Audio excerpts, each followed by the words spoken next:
call our meeting to order and immediately go to our roll call. Ray Douglas, present. Aaron Engelkey, present. Chris Steele, present. Lynn Jackson, present. All right, now we will have our pledges to allegiance. Chris, if you could lead us. Attention, salute, pledge. I pledge allegiance to the flag of the United States of America and to the republic for which it stands, one nation, under God, indivisible, with liberty and justice for all. All right. Notice of the meeting was properly posted on February the 16th, and maybe that's what I should do.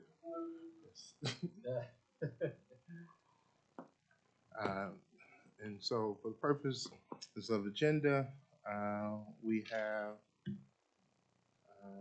to approve the minutes of the last meeting. I'm sorry. So is there, I don't see any. Yeah. Okay. All right. And so we will, I guess, actually have the consent for the agenda now. Do we need to vote? What is this? Okay. All right. Okay. And so item number 1, item number 2 is the discussion possible action to approve the meeting minutes from January 25th.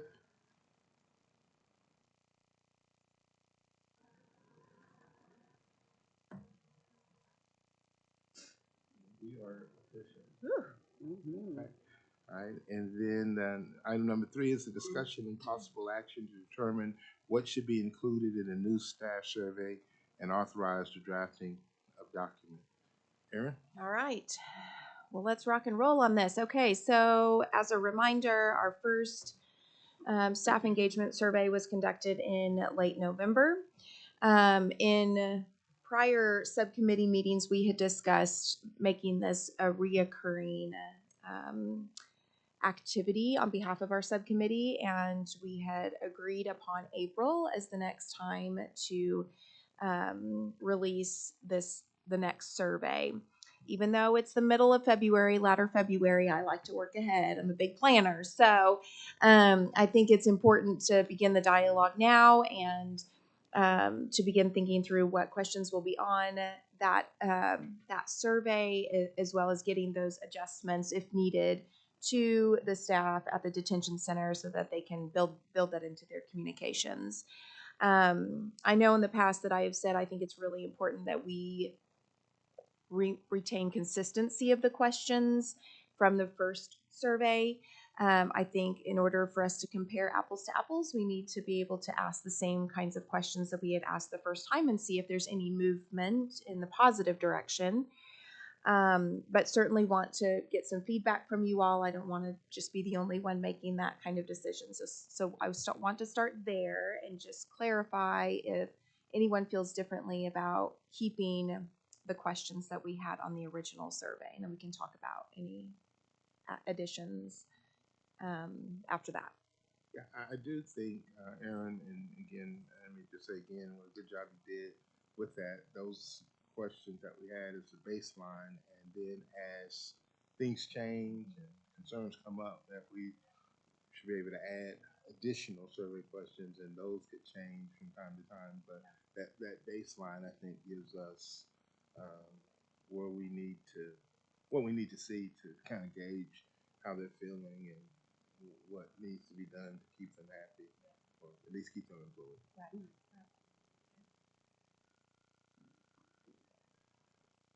So, Mr. Chair, Aaron, I first, I think I just want to say publicly thank you for your continued leadership and follow through on the survey and gathering input from the staff. One thing that I have been reflecting on is just the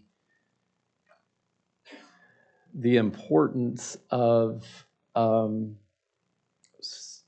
staff ownership of the direction, changes, improvements, culture shifts, however we would define that, within the Oklahoma County Detention Center. I think at the end of the day, we are truly beginning to see that sort of ownership and that kind of buy-in.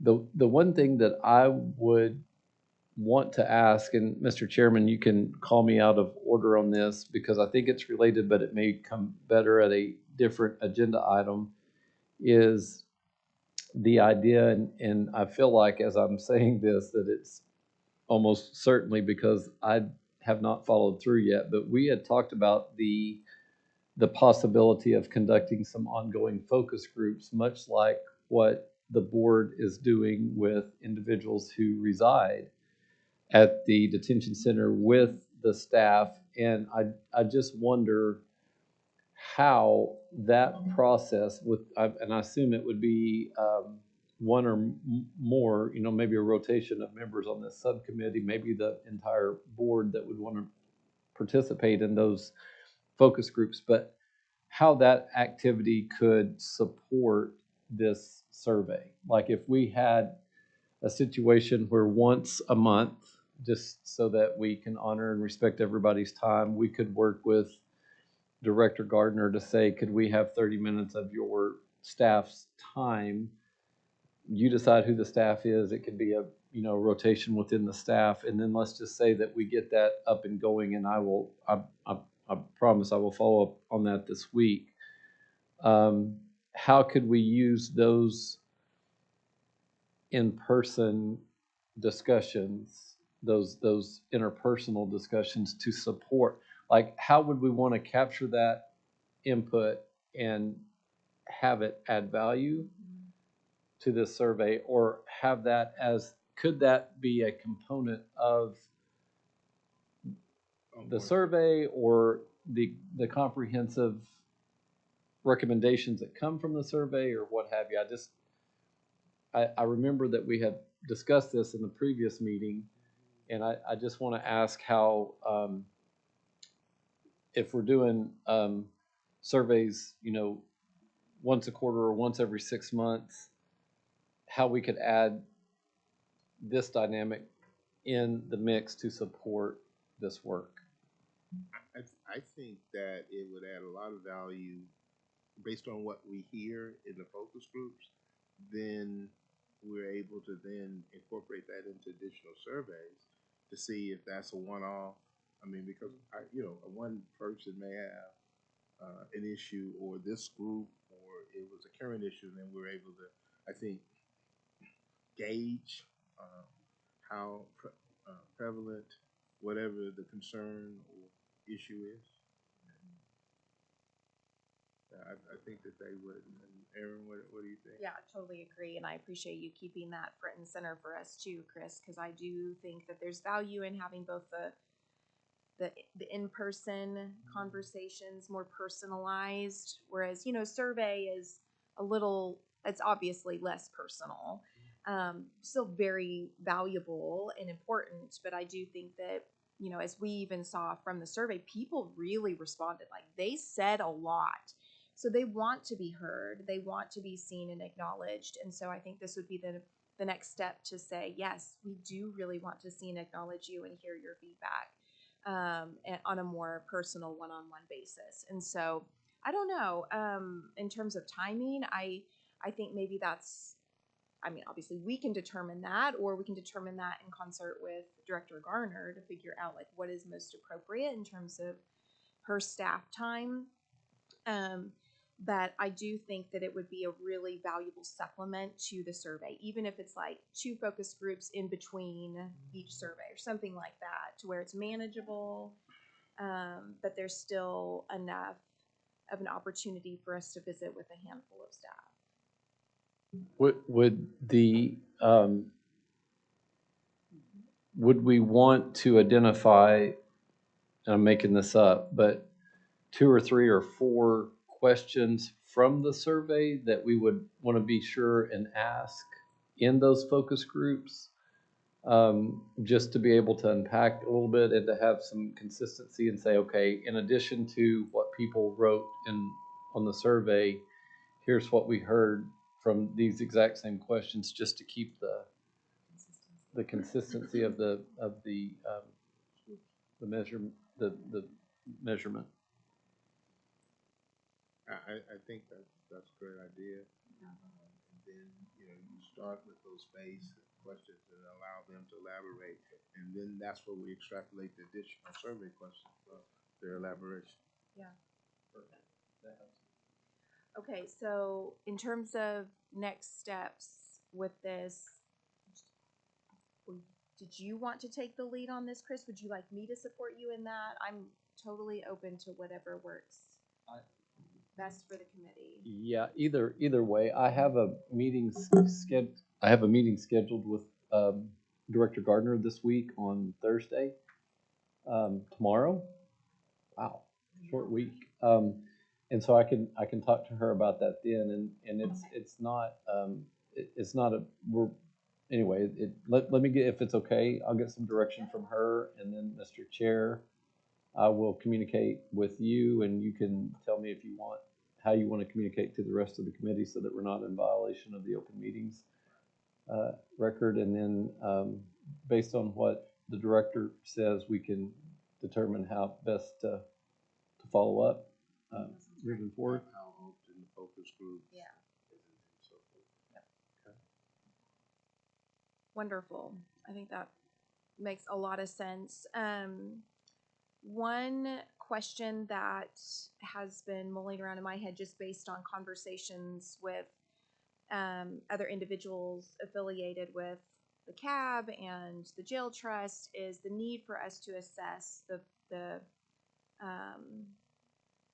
I guess maybe how much of a need there is for detention center staff to have childcare. And so I just want to throw that out there. We don't have to make a decision on this today, but I think that there's a yearning to, especially as we look forward to the new jail, in terms of identifying additional benefits for staff and perhaps a childcare, you know, either associated or affiliated or close by or something, be established to support those that particularly work like overnight hours or long hours or whatever the situation may be. But there's a desire to know like how much of a demand is there for childcare, and perhaps even what would be motivating, like a stipend, or how can the detention center support staff in terms of just the childcare. I shouldn't say issue. This is not an issue, but you know what I mean. Just need. Yeah. It's an So issue. yeah.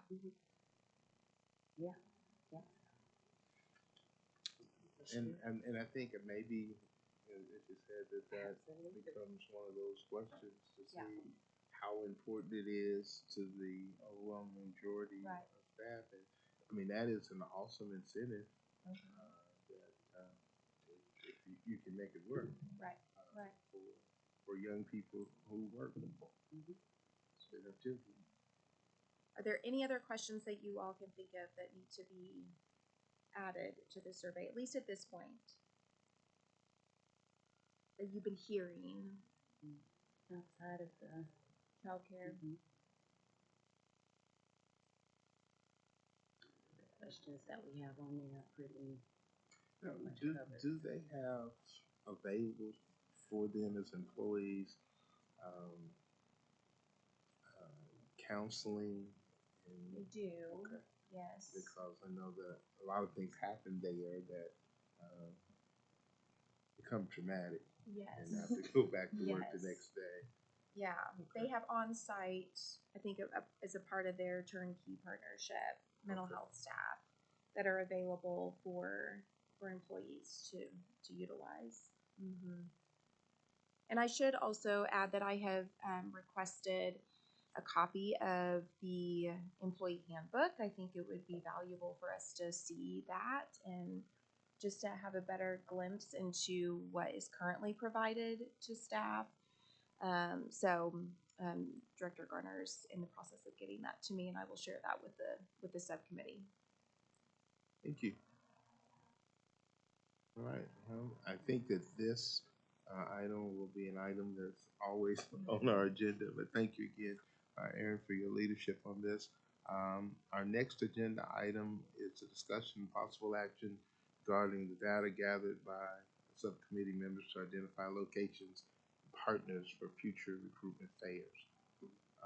Again, I did have an opportunity to reach out to Ms. Shelton at MetroTech, and he was all for it, and it's just a matter of getting things coordinated, communicating back and forth. But he says that would be a great addition, and so we have a spot in the Northeast Corridor. Great. So if we're going to do it, we just need to, as the plan, find some other places. So that's my report. That's awesome. Good. Great. So I have not had a tremendous amount of movement on my front. What I had stepped up to take the lead on was to reach out to OCCC. And so I have done that, but I'm just waiting on a response at this point. And so, baby steps. Right. We'll get there. Okay. So I'm very confident. So we have 2 quadrants of the city taken care of. And so, anyone else? I think were you and I. I can't remember, to be honest with you. You were supposed to talk to someone. I know. So we could look back at the minutes. We do have those, so let's do that. Okay. I remember it's OCCC, Yes. Metro Tech. Uh-huh. Okay, this is itty bitty. Let's see if I can zoom on in here. Okay. It is not liking me. Not letting me zoom in. Yeah, it's not letting me slide.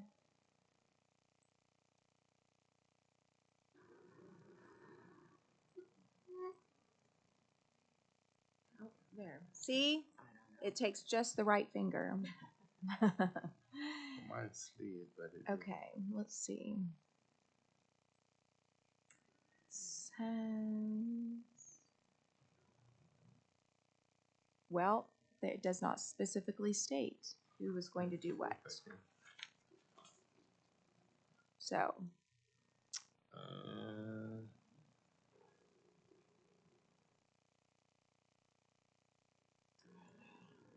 yeah. Okay, so it was me at Metro Tech, Okay. and you with Martha Jones at Uh-huh. OCCC, and what Chris was, if I could read my writing, it's something about the detention center, so I don't think it has I think anything it to was do the with it. focus groups, Chris. Yeah, Was It was it? the focus. Oh, okay. Yeah. Okay. Yeah, you're probably right. Yeah. So you're That's off why the I hook, typed. Chris. Whew. You didn't drop the ball on anything. Chances are. this is why I typed. Yeah, Mhm. right.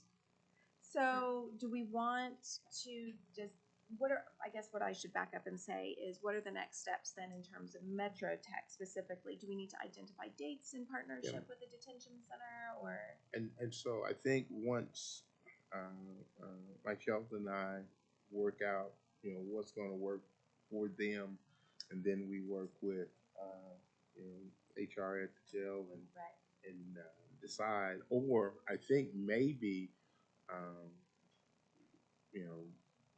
once we get available times from, I think that Metro Tech may be a little bit more fluid than they are, and so if we find out when the recruitment team from the detention center is available, or they could give us dates, and then we could then start planning those dates at all of the sites. Yeah. And so, and I still think that we need to look out in eastern Oklahoma County. Eastern Oklahoma County feels underserved in everything. There's a lot of frustration out there. Yeah. I know, and I'm trying to think of what's out there in the sense of like post sites. Yeah, I'm trying to think of Just don't know. So I'll look in and try to come up with that for any particular sites.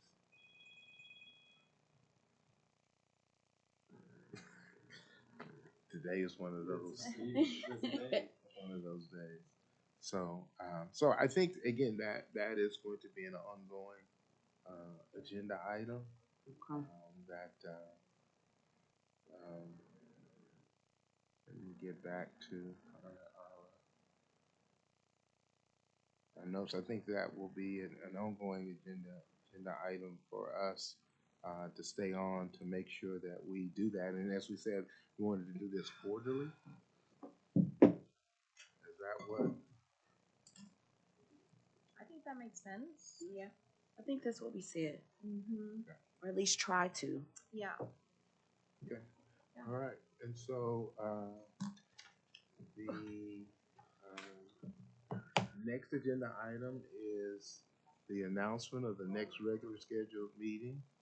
The recruitment and retention of staff subcommittee is scheduled for Wednesday, March 22nd at 9:30. So I will not be present for that meeting, Okay. just to let you all know in advance in the event that it affects quorum. And it may, so also, and I think that we want to, if I can get to a calendar, that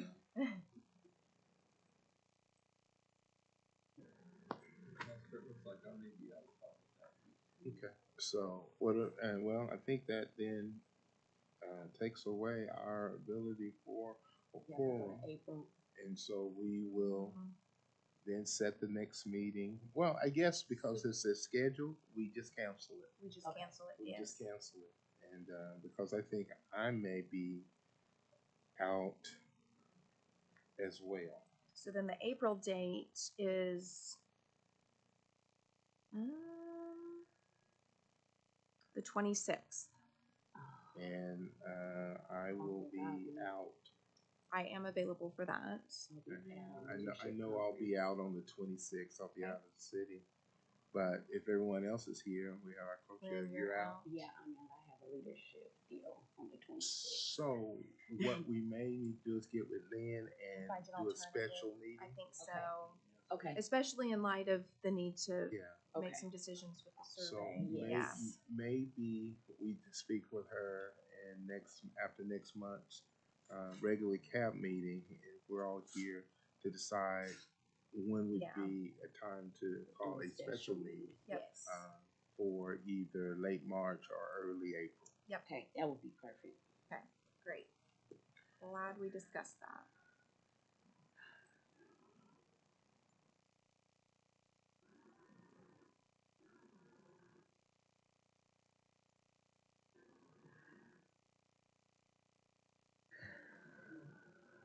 All right.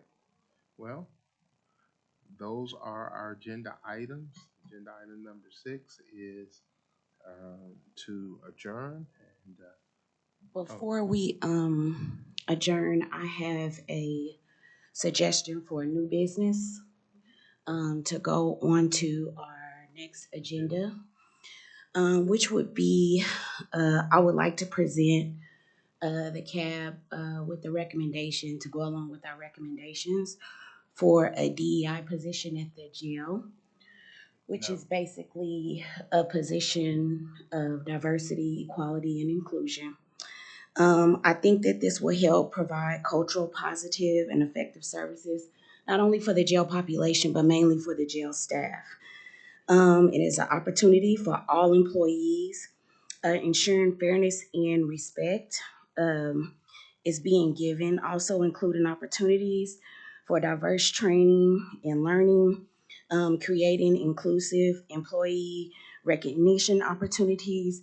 And right now at the jail, the staff population has dwindled down quite a bit. I think like in January it was around 360 something. I think now it's 287 the last I checked last week. But staff. And out of that 287, it's only around 141, 145 that can actually work with inmates, which is severely understaffed.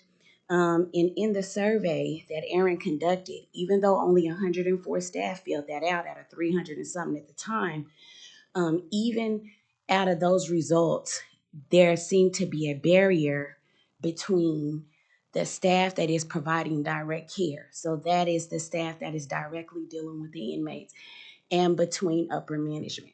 So what would happen with a director is they would then provide that bridge. And that director would also be able to work with all social services. Because right now, Major Garner, it's only so much one person can do. And it seems that she's holding down the media. It seems that we have an abundance of clerical staff.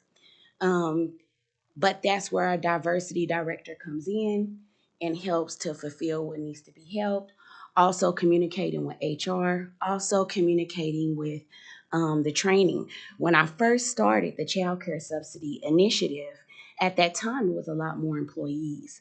Out of those employees, 80% was African American women. Okay, and it's a 365-day facility, 24/7.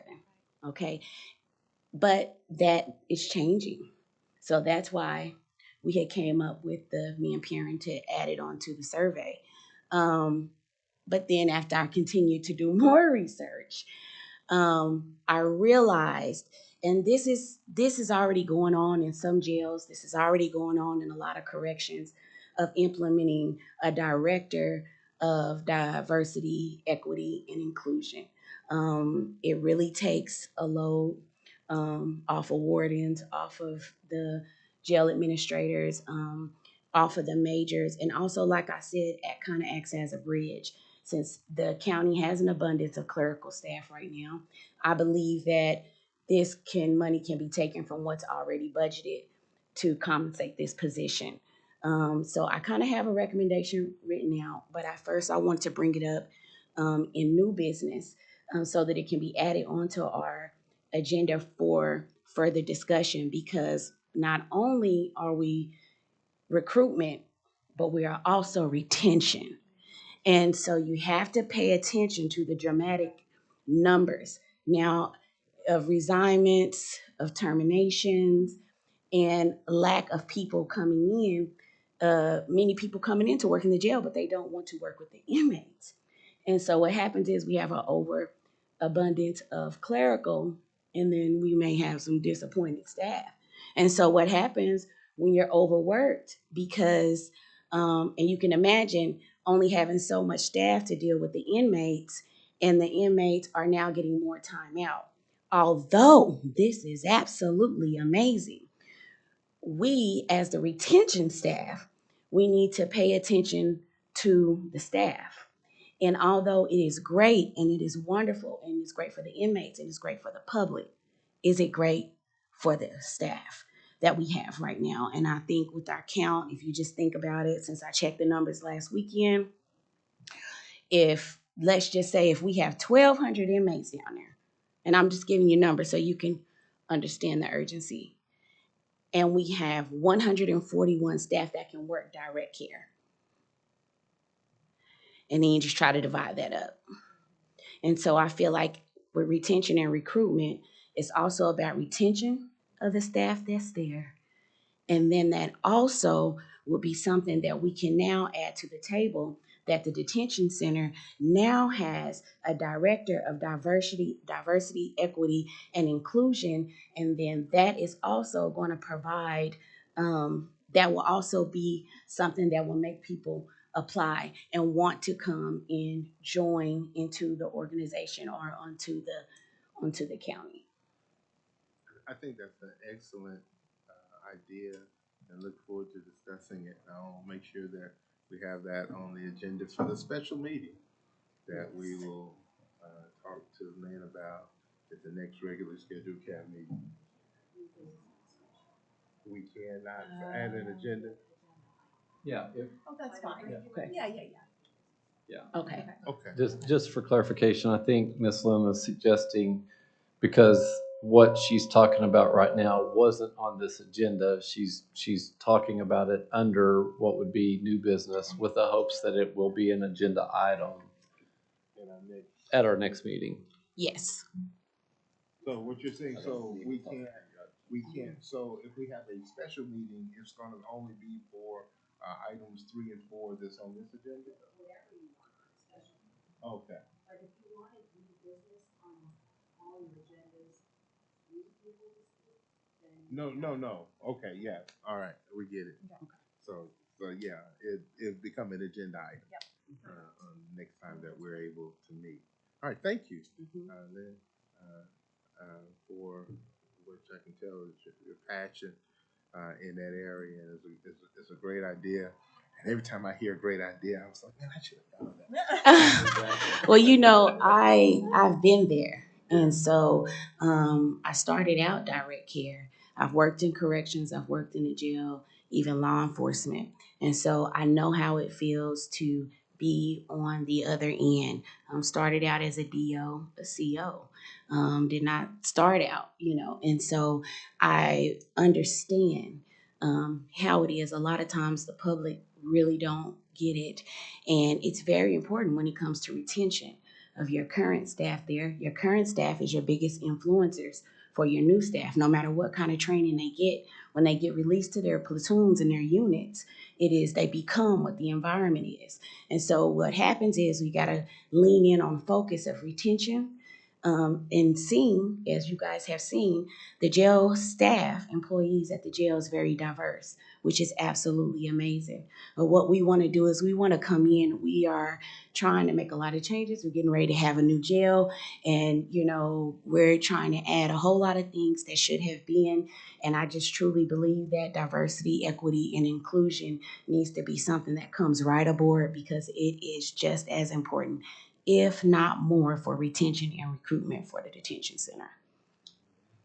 All right, well, thank you. We now have it on to adjourn. Oh,